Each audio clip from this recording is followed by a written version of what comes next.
Welcome to the virtual overview for this school year. First stop is talking about the district website. We do have a district website that goes over just about everything you'd want to know for Battle of the Books. It has frequently asked questions, videos to the grand battles, an overview. It's just a great source of information. Also, of course, do not forget the Library Current website. There's also same kind of information on our site. And of course, if you have specific questions or just need any kind of help or moral support, I am here for you. You can email me, call me. I love Bob, and I'd be happy to help you in any way you need help with. So what is Bob? Most of you know what it is, but for those who are new, it is a fun and friendly competition. It is a competition, though remember that when you're setting up your teams. You are reading the Sunshine State Young Reader Award books for grades 3 through 5 and 6 through 8. And then when you get to high school level, it's the Florida Teen Read books. And it is a trivia competition. So there's two different types of rounds. The online competition is a 20-minute quiz. It is multiple choice. You are trying to answer as many questions as possible. You do not want to spend too much time on any one question. There's sort of statistics in the back that IT developed to determine who the winners are. And you do need 2 people to start a battle. That's really important. You need a moderator as well as yourself. And when you're signing in, your passcode is your employee ID number. So what's the point of Bob? Well, first of all, it is a district-wide reading challenge, and we're trying to encourage independent reading or exposing students to a lot of different genres, and maybe they fall in love with a new genre they've never thought they would be interested in. You're promoting creative thinking, collaboration. There's a team, so it's a really great way for students to work together. And of course, reading always, promotes academic excellence. We've seen the data, and reading is just a wonderful, wonderful way to increase student achievement. And of course, we're also promoting those Sunshine State Young Reader Award books as well as the FTR books. So here's the schedule. We are opening the registration November 3rd. It does close January 9th. Again, I would like everyone to just be mindful of registering within that time frame, because once the battle begins on January 12th, the only way to register a team is to literally close down. I have to contact someone from IT, tell them to close the battle, and then open it up so you can register and then close it back again. So it's kind of a hassle for IT, as well as me worrying that we're going to ruin somebody's online battle. So you could just be aware of that. So the battle takes place January 12th through February 27th. You do go through the battle books through the portal. There's also the link there in the schedule that you can see. And on the 27th, the battle ends. So in March, we will announce the winners.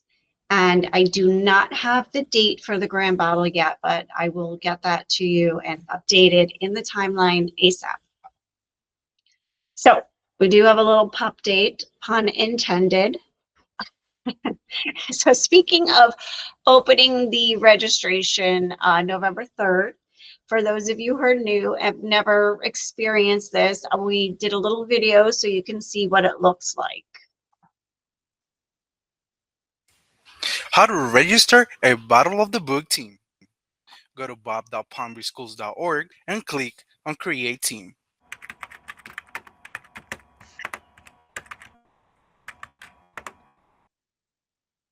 Type in your Bob team name and add in a co-sponsor if you'd like to. To add a co-sponsor, you will need their employee ID number. Click on Add Team Members, and remember, teams can have 2 to 5 members. Click on Find User, and finally, click Save Team. That's it. You've created your team.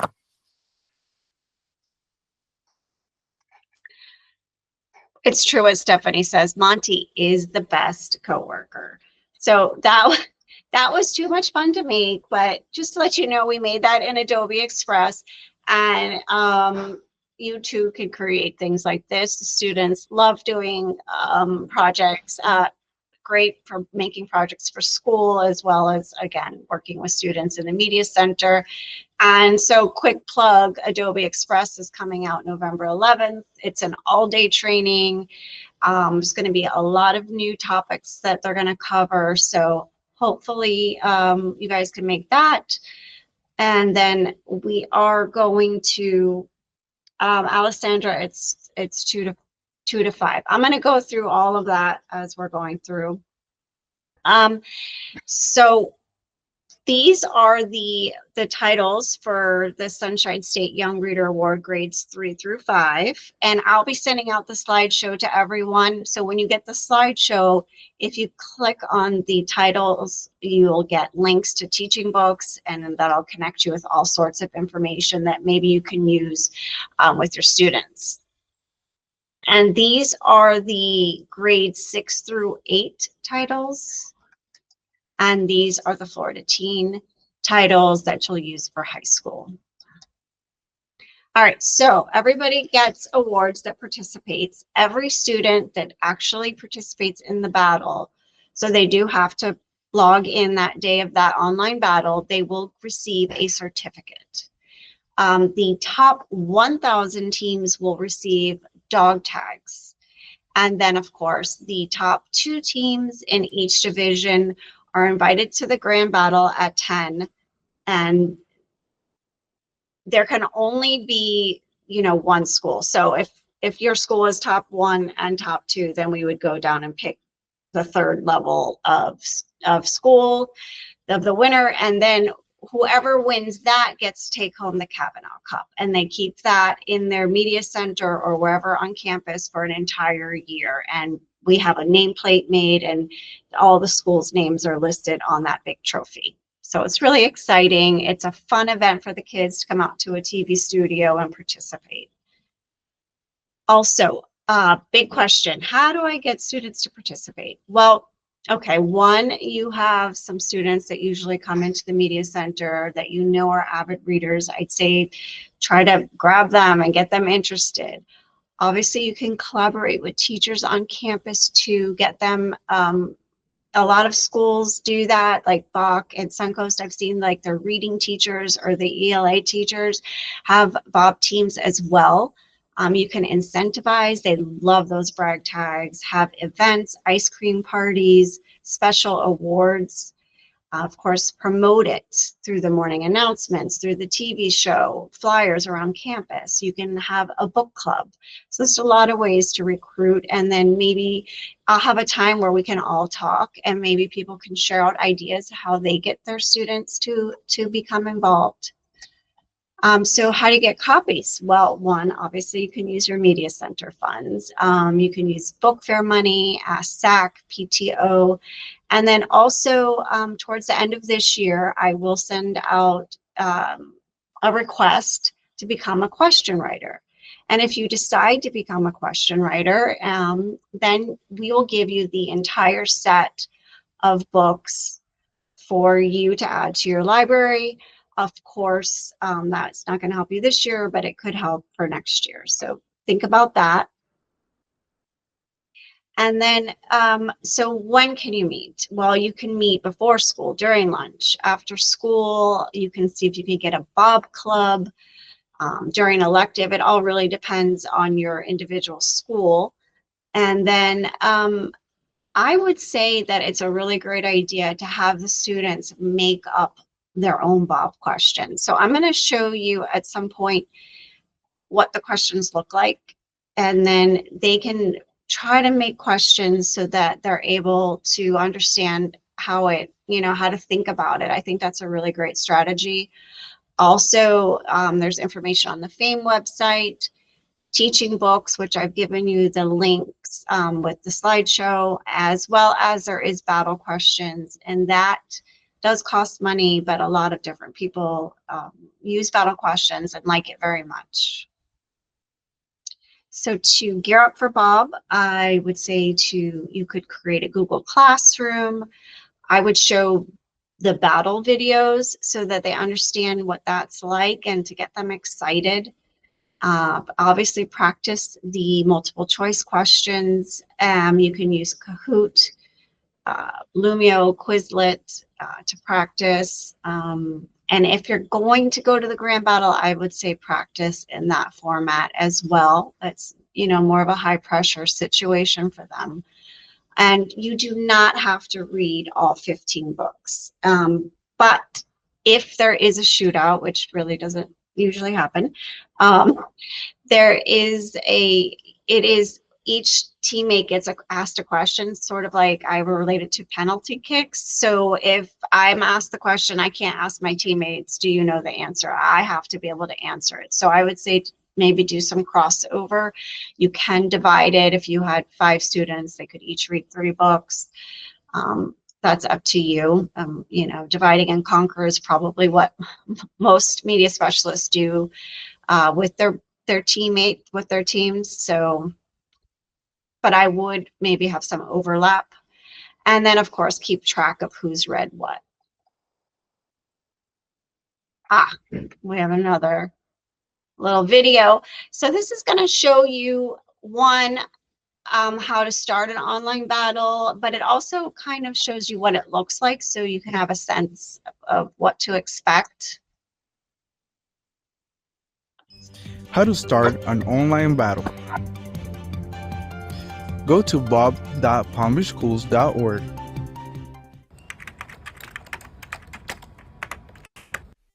Before you start your battle, you can modify your team. Remember, the team that participates in the online battle must be the same team that competes in the grand battle. If you modify your team, remember to save it. You may also delete teams if you need to, as well as print a roster. When you're ready to begin, click Start the Battle. Acknowledge that only students on the team will answer questions. There must be a referee for the battle. Enter your referee's employee ID number and click Confirm. Your students will have 20 minutes to answer as many questions correctly as they can. The questions are multiple choice, and when students know their answer, they will click Confirm Answer.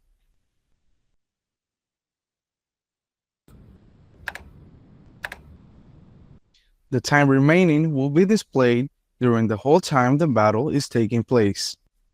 Good luck in your battles, everyone. If you have any questions, please contact Anya Rizzo. Woof woof. Cute. Yes, so that's an example of what it'll look like. I just want everybody to be comfortable.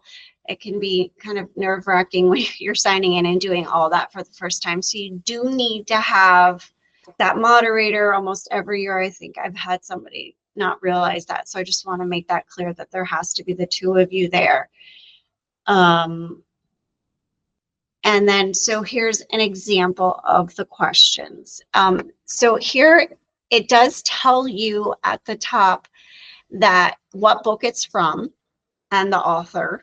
And then they ask the question, and those are possible answers. So this is an actual sample from a battle from 2 years ago. So that's kind of what it would look like to the students. And of course, you just saw it in the video as well. And then here's a middle school example. So again, it tells you the title and the author, and then the multiple choice questions. And there's high school.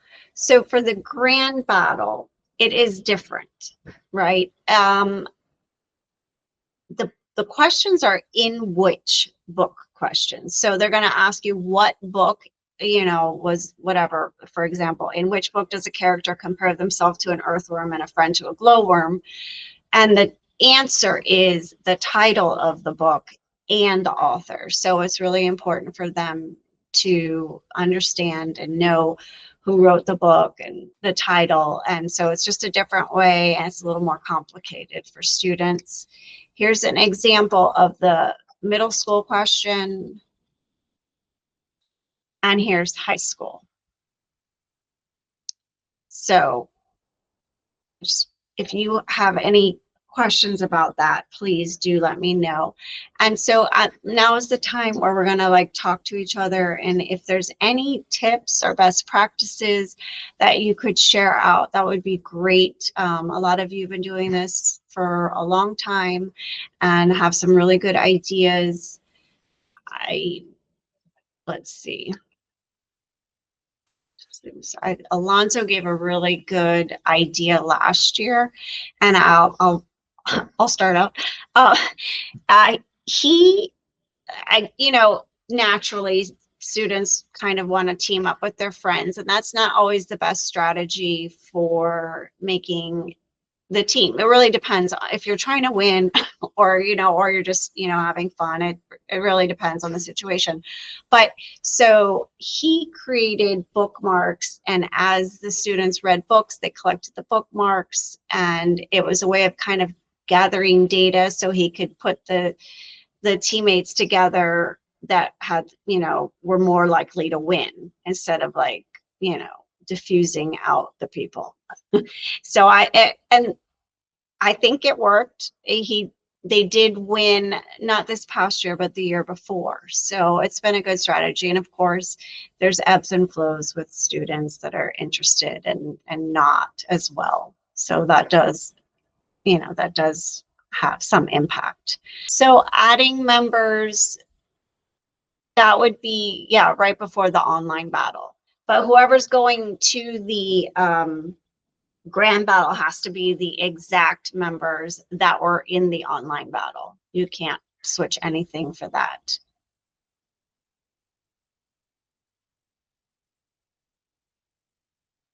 And then Maureen. Okay. Worst case scenario, what should you do? Students no longer compete.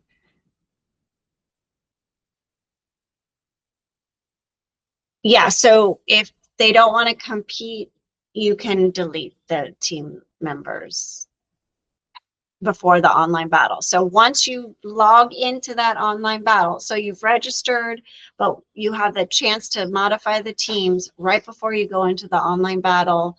And then you can also replay that video and kind of, get a better idea, but you can modify the team so that way, whatever you're locking in during the online battle, that's it. Whoever's there, those are the people that are going to participate in the grand battle. If the whole team wants to quit, then they just don't do the battle. Or you can delete the team. I mean, you can tell me, but if the whole team, they don't have to do it.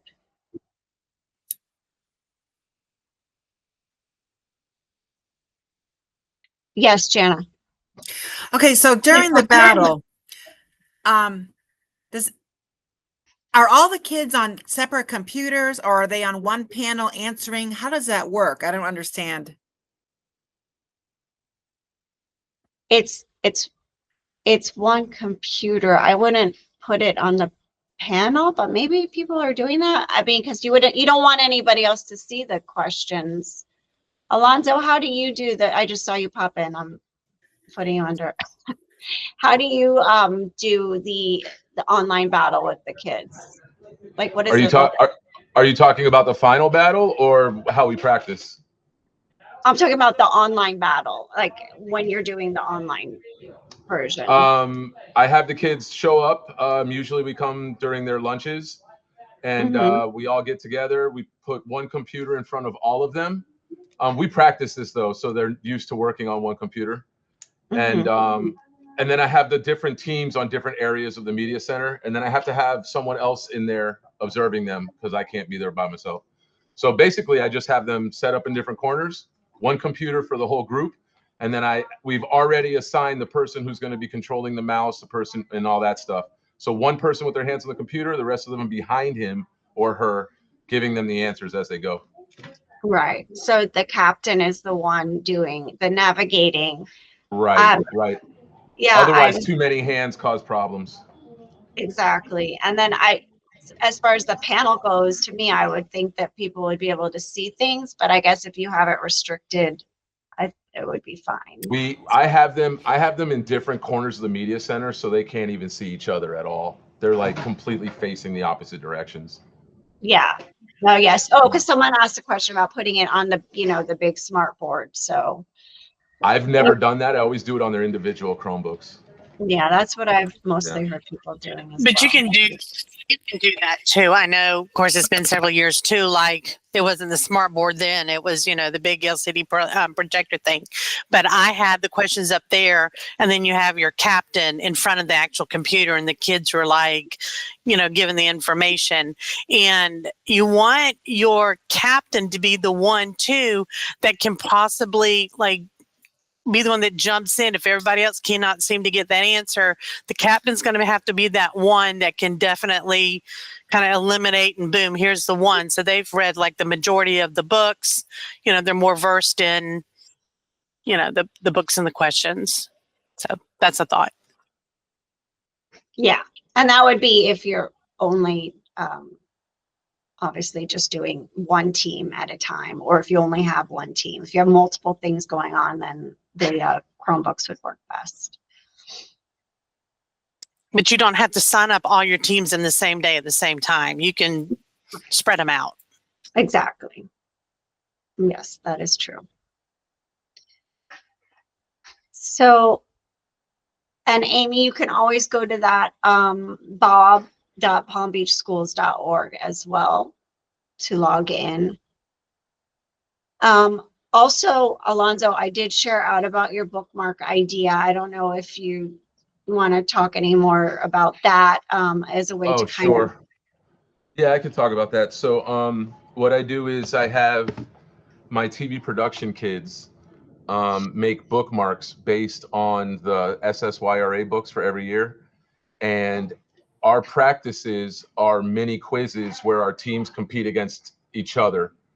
And what I do is I have the winning team or the winning students, they earn a bookmark for that week. And then at the end of our little season, the kids with the most bookmarks form my first team. So that way I know the kids that were my best readers, the kids that are getting the most answers right, they're on team A, we'll call it. And then we form our other teams based on who has the next amount of bookmarks. What this does is this puts all my best readers on the first team, but then it also fires up the other teams because now they want to beat those kids.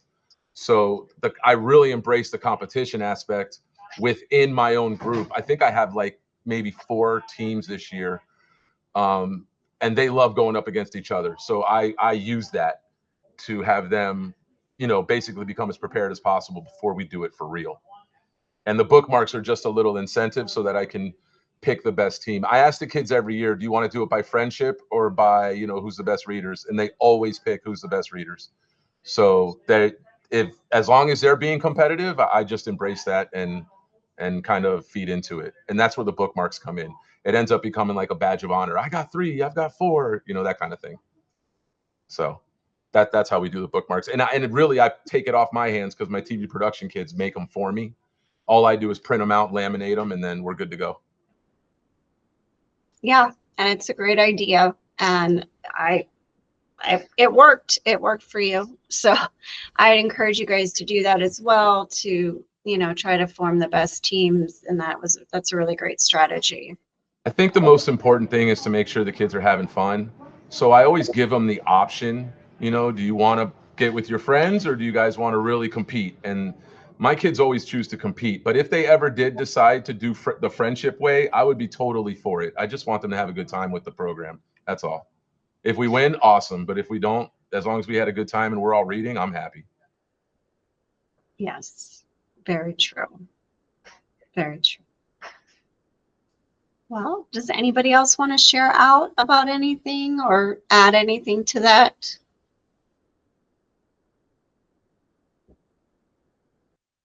One thing I will add is I don't write. I read some of the books, but not all of them. My kids write their own questions. So again, they kind of get the idea. If I write more questions, I'll do better on the practice quiz. So they're incentivized to write the questions because they want to win. So I've get, like, for example, my first quiz is going to be on Monday, and I've got a 35 question quiz ready for them, and that's because the other students wrote all the questions for me.